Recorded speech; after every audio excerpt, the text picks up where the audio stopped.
Good morning बच्चों। हम पढ़ रहे थे एमीन्स।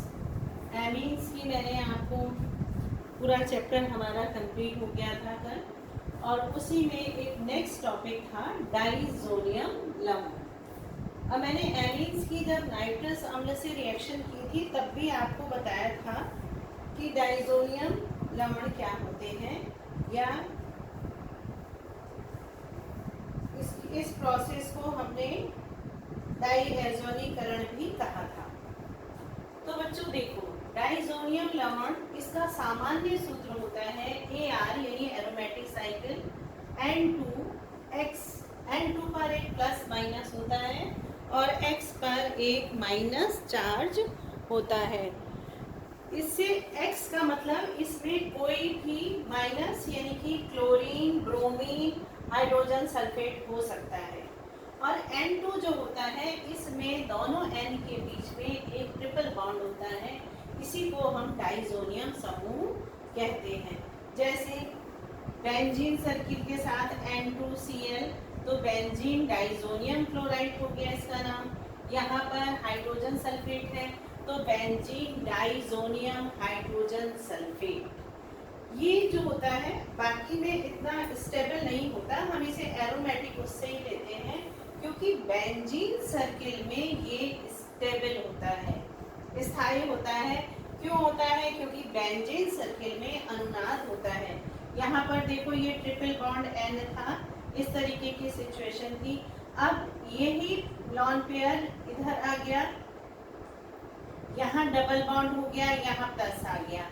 अब क्या है, ये बॉन्ड इधर आ गया तो ये दो खाली, जहाँ दो साइड बाई साइड के खाली होंगे वहां पर ये प्लस आ गया। फिर इसके बाद आप देखो ये बॉन्ड इधर आ गए तो ये यहाँ पर दो खाली हो गए। तो इस तरीके से ये क्या है, इसी में घूमता रहता है।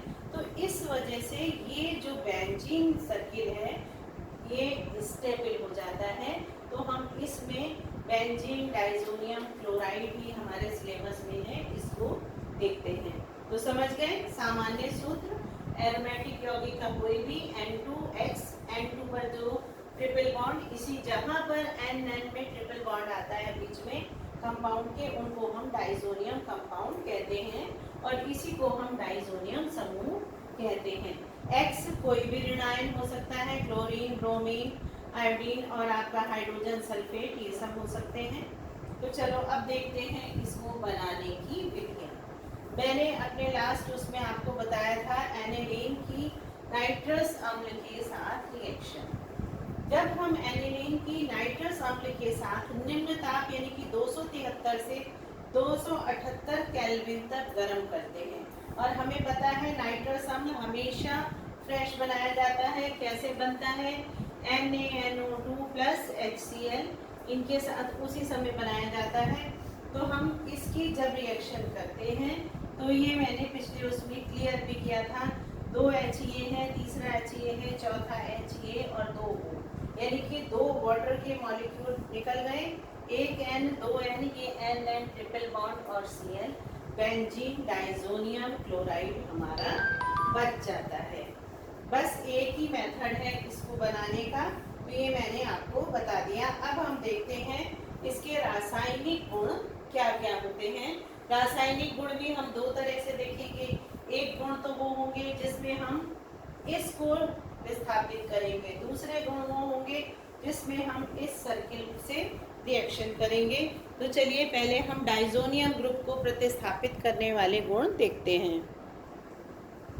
सबसे पहले बच्चों हम वो रिएक्शंस देखते हैं जिसमें हम इस डाइज़ोनियम कंपाउंड में डाइज़ोनियम ग्रुप N2X को रिप्लेस करेंगे।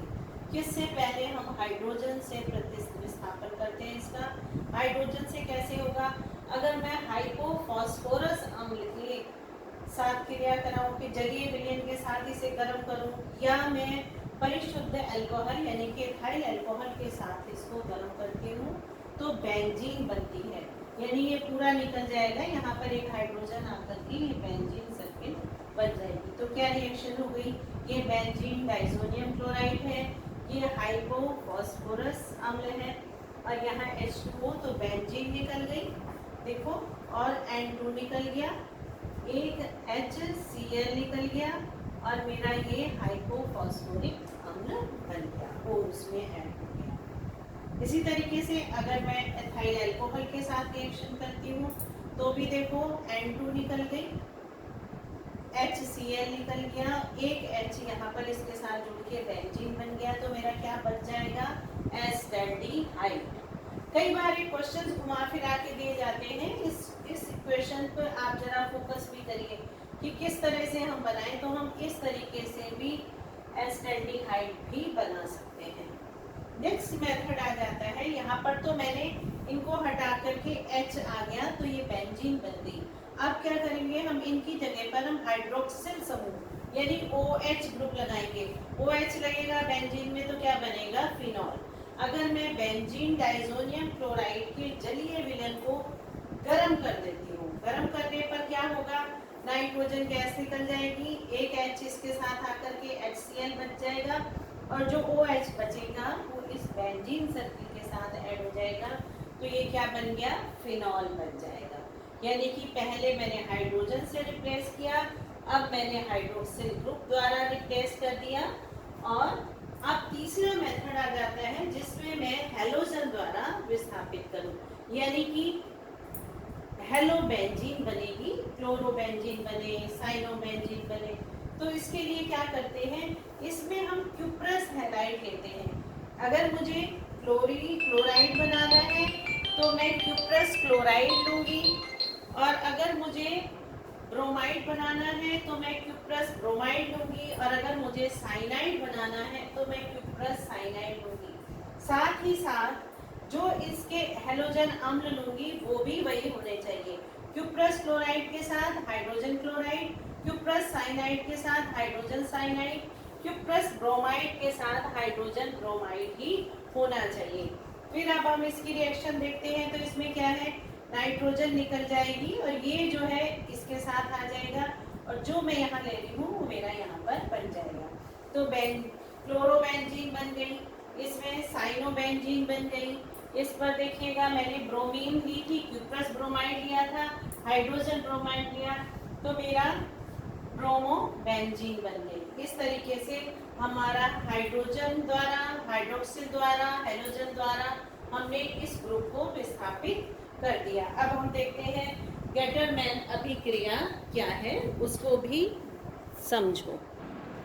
गेटरमैन ने भी हमारे हैलाइड द्वारा प्रतिस्थापन को बताया है। उनके हिसाब से क्या है, अगर मैं बेंजीन डाइजोनियम क्लोराइड को कॉपर के साथ गर्म कर देती हूँ तो क्या होगा, ये नाइट्रोजन निकल जाएगी, तो ये क्या है, क्लोरोबेंजीन बन जाएगा। अगर ये बेंजीन डाइजोनियम ब्रोमाइड था, इसको गर्म करूंगी तो ये नाइट्रोजन निकल जाएगा, तो ब्रोमोबेंजीन बन जाएगा। और अगर मुझे साइनाइड बनाना होगा तो मैं इसकी कॉपर की उपस्थिति में KCl से क्रिया करूंगी, KCl निकल जाएगा और साइनाइड और नाइट्रोजन गैस निकल जाएगी। तो ये प्रोसेस हमारी गेटरमैन अभिक्रिया कहलाती है। इसमें भी हम इसके हैलाइड बनाते हैं।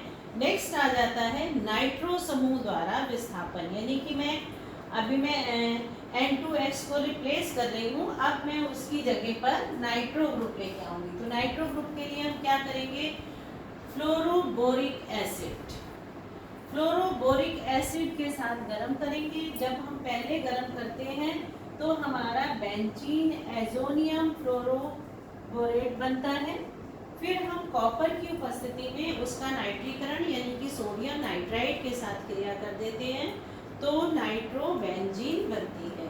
देखो ये है मेरा बेंजीन डाइजोनियम क्लोराइड, इसको मैंने फ्लोरोबोरिक एसिड के साथ गर्म किया, एक HCl निकल आया, ये दोनों यहाँ से हट गए और इसको मैंने जोड़ दिया, तो ये मेरा बन गया बेंजीन एजोनियम फ्लोरोबोरेट। अब कॉपर की उपस्थिति में मैंने इसकी सोडियम नाइट्राइड के साथ क्रिया कर दी, तो नाइट्रोबेंजीन बन गया, नाइट्रोजन निकल गई और सोडियम फ्लोराइड बन गया। तो ये तो थी हमारी प्रतिस्थापन की क्रियाएं, यानी कि मैंने N2X को रिप्लेस किया हाइड्रोजन द्वारा, हाइड्रोक्सिल ग्रुप द्वारा और हैलाइड द्वारा और बाद में नाइट्रो ग्रुप द्वारा। अब कुछ रिएक्शंस ऐसी होती हैं जिसमें ये अलग नहीं होगा बल्कि आपस में जुड़ जाएंगे, उनको हम कहते हैं युग्मन क्रियाएं।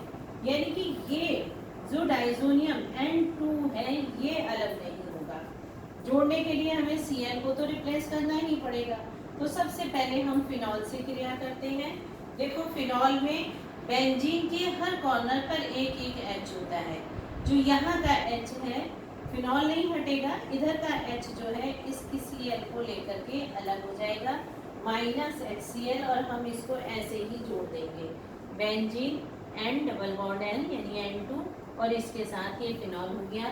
तो ये पैरा उससे जुड़ा है जस्ट अपोजिट, ऑर्थो होता है साइड वाला, पैरा होता है नीचे जस्ट 4 नंबर वाला, 1 2 3 4 पर है। तो पैरा हाइड्रोक्सी एजोबेंजीन, क्योंकि एजो ग्रुप यही कहलाता है, पैरा हाइड्रोक्सी एजोबेंजीन।